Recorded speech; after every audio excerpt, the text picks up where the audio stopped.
Hi ആൾ. അപ്പോൾ എല്ലാവർക്കും പുതിയൊരു വീഡിയോയിലേക്ക് സ്വാഗതം. അപ്പോൾ ഇന്ന് ഞാൻ ചെയ്യാൻ പോകുന്നത് ചെറിയൊരു day in my life video ആണ്. അപ്പോൾ ആദ്യം തന്നെ day in my life breakfast വെച്ച് സ്റ്റാർട്ട് ചെയ്യാം.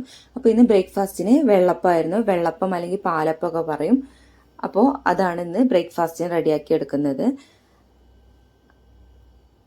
അപ്പോൾ ഞാനിതാ വെള്ളപ്പം ചട്ടിയിൽ ഒഴിക്കുകയാണ്. അപ്പോൾ ഒരുപാട് നാളായി ഞാൻ ഈ ഒരു ഇത് ചെയ്യാൻ വേണ്ടിയിട്ട് നോക്കുന്നത്. ഇപ്പോഴാണ് എനിക്ക് ഈ വെള്ളപ്പം ഒന്ന് റെഡിയായിട്ട് കിട്ടിയത്.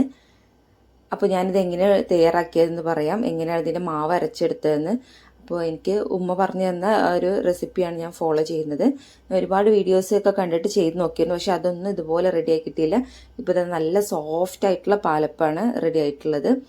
അപ്പോൾ ഇതെങ്ങനെ ചെയ്യുന്നതെന്ന് വെച്ചാൽ, അപ്പോൾ ഇതിനായിട്ട് ഞാൻ ആദ്യം തന്നെ ഒരു 1.5 കപ്പ് അരി എടുക്കുന്നുണ്ട്, പച്ചരി എടുക്കുന്നുണ്ട്.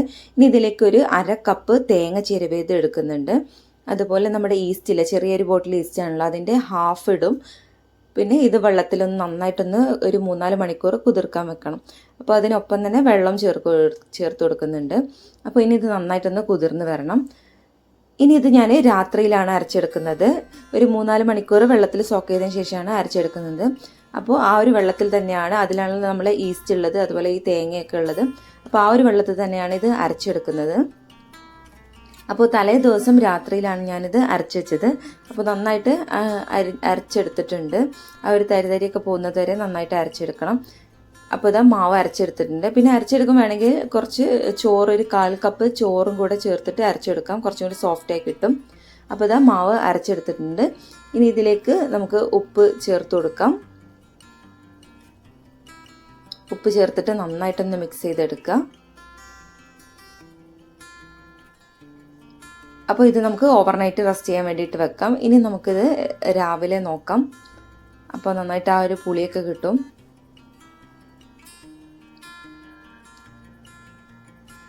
അപ്പോൾ ഇത് രാവിലെ ആയിട്ടുണ്ട്. ഇപ്പോൾ ഇതാ മാവ് നന്നായിട്ട് ഇങ്ങനെ പൊന്തി വന്നിട്ടുണ്ട്.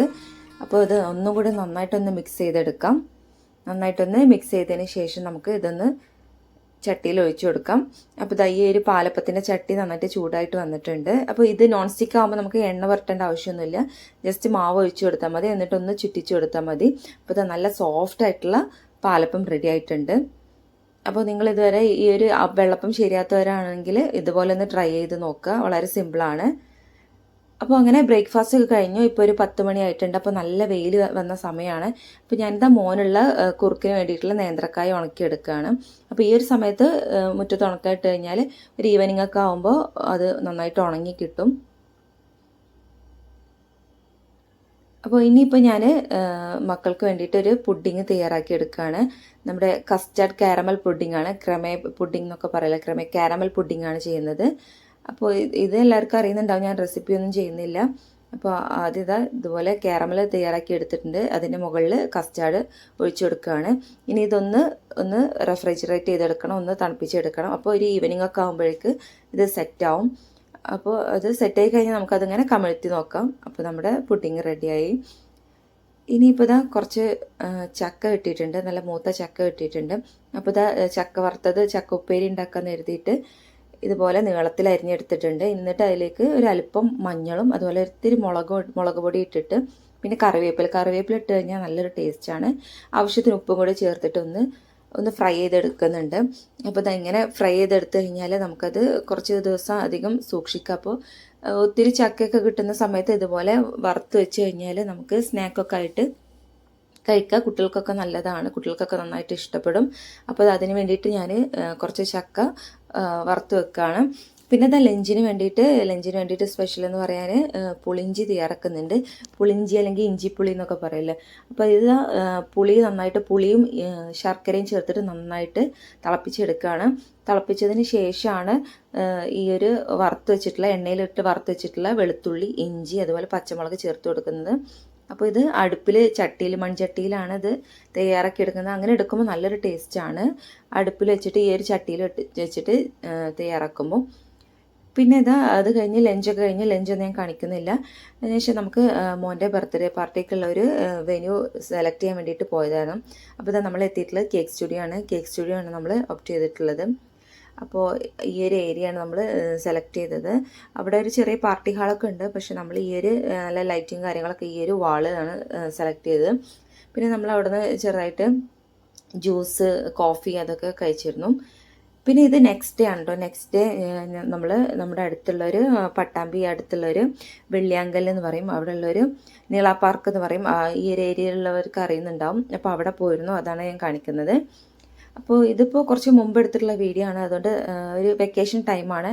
വെക്കേഷൻ ടൈം ആയതുകൊണ്ട് നല്ല റഷായിരുന്നു, ഒത്തിരി കുട്ടികളും ഒത്തിരി ഫാമിലീസൊക്കെ ഉണ്ടായിരുന്നു. അപ്പോൾ നല്ല തിരക്കായിരുന്നു.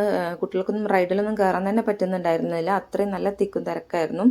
എനിക്ക് തോന്നുന്നു ഈ ഒരു ഏരിയയിൽ ഈ ഒരു പാർക്ക് മാത്രമേ ഉള്ളൂ, അതുകൊണ്ടായിരിക്കും ഇത്രയും റഷ് വരുന്നതെന്ന് തോന്നുന്നു. അപ്പോൾ നമ്മുടെ ഗവൺമെൻറ് വിചാരിച്ചു കഴിഞ്ഞാൽ നമ്മുടെ ഫാമിലീസിനും കുട്ടികൾക്കൊക്കെ സ്പെൻഡ് ചെയ്യാൻ വേണ്ടിയിട്ട് കുറച്ചധികം ഒരു ഒരു ഒരു ഏരിയയിൽ തന്നെ ഒരു 2-3 പാർക്കൊക്കെ സെറ്റ് ചെയ്യുകയാണെങ്കിൽ ഇത്രയും റഷ് വരില്ല. ഇത് നല്ല തിരക്കായിരുന്നു, പ്രത്യേകിച്ച് പാർക്കിൽ ഈ ഒരു റൈഡ്സിലൊക്കെ ആയിരുന്നു നല്ല തിരക്ക്.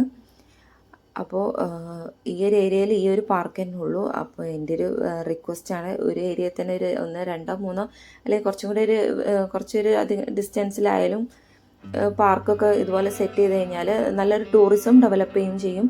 അതുപോലെ നമ്മുടെ ഫാമിലീസിനൊക്കെ ഒരു എൻ്റർടൈൻമെൻ്റ് ആണ് ഇതുപോലെ ഒഴിവ് ദിവസങ്ങളിൽ. അപ്പോൾ ഇത് അങ്ങനെ ഈ ഒരു ദിവസം നമ്മുടെ അവസാനിച്ചിട്ടുണ്ട്. ഈവനിങ് സമയത്താണ് നമ്മൾ പോയത്. അപ്പോൾ ഈ ഒരു ടൈമിൽ നല്ലൊരു വൈബായിരുന്നു. സൈഡിൽ നമ്മുടെ ഭാരതപ്പുഴയാണ് കാണുന്നത്, സൈഡിൽ ഭാരതപ്പുഴേൻ്റെ തീരത്താണ് ഈ ഒരു പാർക്ക് വരുന്നത്. അപ്പോൾ വിസിറ്റ് ചെയ്യാത്തവരുണ്ടെങ്കിൽ വിസിറ്റ് ചെയ്യാം. അപ്പോൾ നമ്മുടെ ഇന്നത്തെ വീഡിയോ ഇത്രയൊക്കെയാണ് നമ്മുടെ വീഡിയോ. പിന്നെ ഇതുവരെ ചാനൽ സബ്സ്ക്രൈബ് ചെയ്യാത്തവരുണ്ടെങ്കിൽ സബ്സ്ക്രൈബ് ചെയ്യുക. Thank you for watching.